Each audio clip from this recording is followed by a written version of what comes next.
ఓం నమో భగవతే వాసుదేవాయ నమః. దుఃఖే స్వనుద్విగ్నమనాః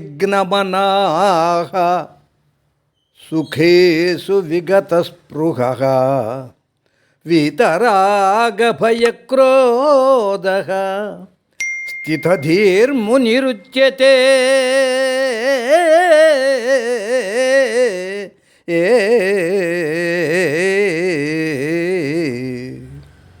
దుఃఖములు కలిగినప్పుడు దిగులు చెందనివాడును, సుఖములు కలిగినప్పుడు స్పృహ లేనివాడును, రాగము భయము క్రోధము పోయినవాడును స్థితప్రజ్ఞుడని చెప్పబడును.